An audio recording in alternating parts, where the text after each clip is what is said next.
கை கால் வலி, மூட்டு வலி, முழங்கால் வலி, கை கால் குடைச்ச, சோர்வு, அசதி, பலவீனங்கள் ஒரு மனுஷனுக்கு இருக்குன்னா, தன் சரீரம் சரியாக செயல்படல, உடம்பு சரியில்ல அப்படிங்கும்போது மருத்துவர நாடி போவாங்க. அப்படி மருத்துவர்ட்ட போகும்போது முன்னாடி என்ன பண்ணுவாங்க, அவங்கள்ட்ட டோக்கன் போடுவாங்க. அந்த மருத்துவர் நல்லா பார்ப்பாரு.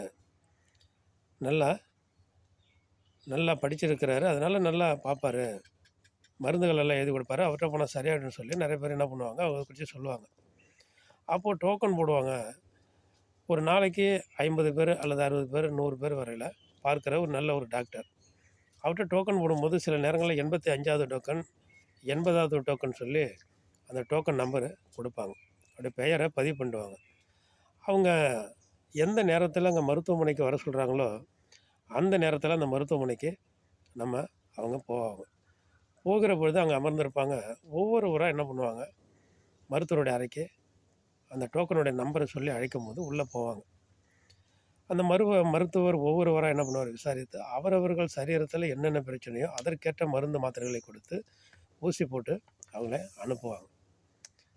பாருங்க, பொறுமையா காத்திருந்து அவர கூப்பிடுறவ போயி, தன்னுடைய சரீரத்தில என்ன பிரச்சனைன்னு சொல்லி டாக்டர்ட்ட சொல்லி, அதற்கேற்ற மருந்து மாத்திரைகளை வாங்கி சாப்பிடுவார்கள். இப்படி தான் சங்கீத புஸ்தகம் 40வது அதிகாரத்தில முதல் வசனம் சொல்லுது, "நான் கர்த்தருக்காக பொறுமையுடன் காத்திருந்தேன். அவர் என்னிடமாய் சாய்ந்து என் கூப்பிடுதலை கேட்டார்." ஒரு மருத்துவருக்காக இவ்வளோ நேரம் நம்ம காத்திருக்கிறோம். நம்ம ஆண்டவருக்காக அப்படி காத்திருக்கோமா? அப்படி ஆண்டவருக்காக நம்ம மருத்துவருக்கு காத்திருக்கிறது போல, ஆண்டவருக்காக நம்ம காத்திருந்தோம்னா, அது 3 நாளா இருக்கலாம், அல்லது 3 மணி நேரமா இருக்கலாம், அல்லது 30 நாளா இருக்கலாம், அல்லது 30 மாதமா இருக்கலாம், அல்லது 3 வருடங்களா இருக்கலாம்.